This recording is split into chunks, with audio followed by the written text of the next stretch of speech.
atılgan mıltıkның ağzıga oğlanlarımız biri ölse ikincisi, ikinci ölse üçüncüsü itildi çıktı.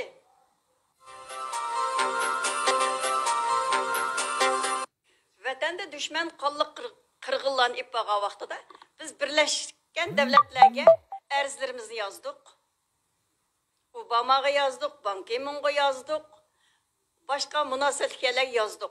Hatta NATO'ga talaplarımızı koyup derhal bu katliamның, bu soykırımның to'xtatish kerakligini ularga anlattık.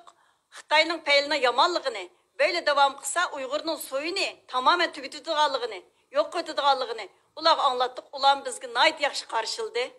Ko'zlariga yosh to'lib, ofitserlar bizni yüksek derecelik askeri başlıkla nayt güzel karşıladı. Biz mi sizlerinin dedinlerine çıdap duramavatımız? Elimizden kelgenlik kılımız. Mesleğetleşimiz yukarıdakiler bilen dep nayt çıraylık sözlerini kıgan oldu. Onundan başka bütün konsolosluklara bildiri takattık. Xitay halkımızın bunda kırıp gitip barıdı. Xitay'nın anlayan tılıdın yerden berinler. Xitay gepten anlamaydı. Nimeden anlasa onundan yardım berinler bizge. Dedik, konsulxanlama, meyli Germanның, meyli Japonның, meyli İsrail'nin bolsun, hemmisi yaxşı karşıldı bizni. Allah'a şükür. Demek, dünyada insanlık bakken, izilgenlerge istaşlık kıldık Allah bakken, yeter ki biz davamızını kanuni organlarga doğru ip baraylı, derdimizni doğru anlataylı, vatanda nurgun insan şehit oldu. Ularning yuragida mustaqillik arzusi qaldı. Xitoydan qutulish arzusi qaldı. Shu arzuni meyaga, hör dunyodagi Uyg'urlar to'g'ri anglatayli, to'g'ri tarjima qilayli. Turkiyaninki boshbaqani Birleşik Devletlerge bizningki derdimizni anlatdı. Soykırım bo'layotdi Turkistonda deb anlatdı. Xitoy dedi, bu mening ichki ishim, aralashma. Qarshısida biz nima qilishimiz kerak? Bu Xitoyning ichki ishi emas. Biz ayrim davlatdik. Stalin bilan Mao bizni bu yerga bog'lab qo'ygan. Hozir kommunizm tugini qaraganda ularning anglashgan qog'ozimi bekrak bo'ldi. Biz mustaqil. Bizga konsulxona yaratdinglar. Bizning mustaqilligimizni e'tirof qilinglar. Bizningki hayitimizni Birleşmiş Milletler'e elinglar.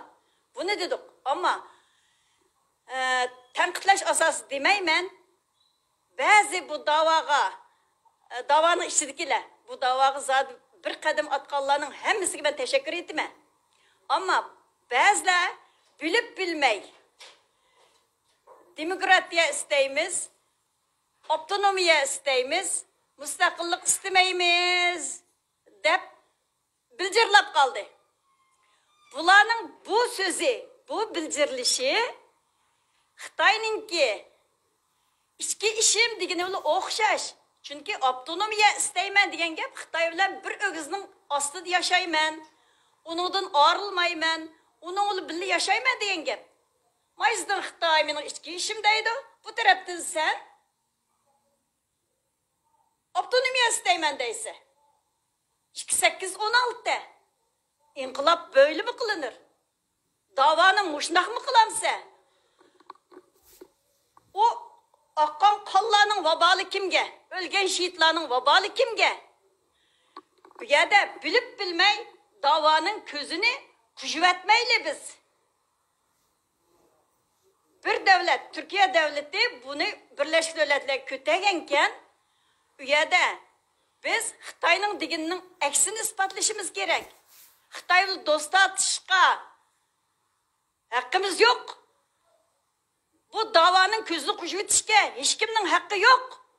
Dava yukarı pellegi çıkanken, Birleşik Devletler'e çıkanken, u yerda xalqning ölgen 10 milyon şehitning yürek sözünü sözlememse, bir cümleyi sözlü, bir kelime sözü sözlemek o kadar kıyım mı? Müstakillik isteyimiz diyen sözlü sözlemek o kadar kıyım mı? O kadar zor mu? Seni zor durumda sokkan nesin değil mi? Davanı kısan tuzuk kıl.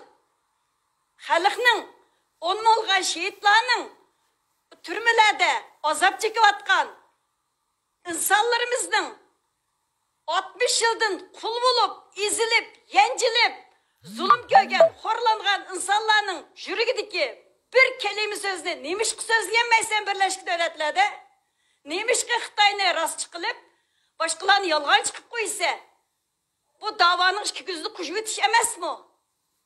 Köp rahmet. Zeynep Hanım, sizin şu 7. ayının 5'ten keyin yazgan şiirleriniz ve bazı maqalalarınız bazı torbetlerde ilan kılındı.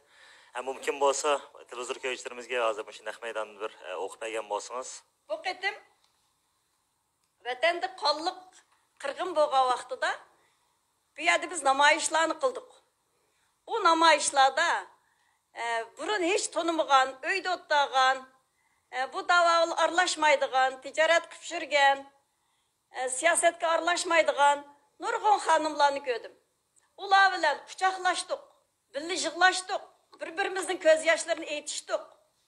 Bu jarayonida ularda nayt go'hardek fikrlar borligini ko'rdim.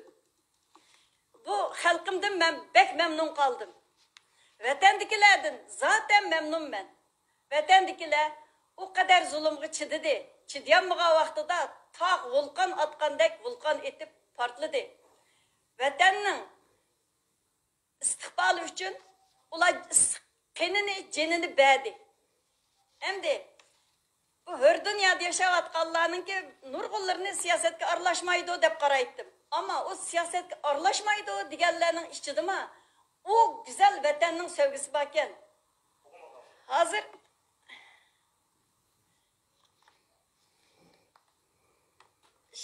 Sharq Turkistonda o'lgan Xitoylarga 4000 koydun pul beribdi. Bir qora jamiyatdagi Xeşoxoy degandiki Xitoy bir Uyg'urni o'ldirganga 600 ming birman deb nurg'ulg'an Xitoylarni yana qurollantirib, hozirgacha o'ldirish davom qilyotdi.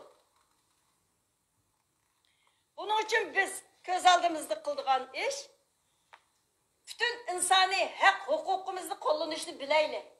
Xalqaroliq büyük tashkilotlarga arzimizni beraylik.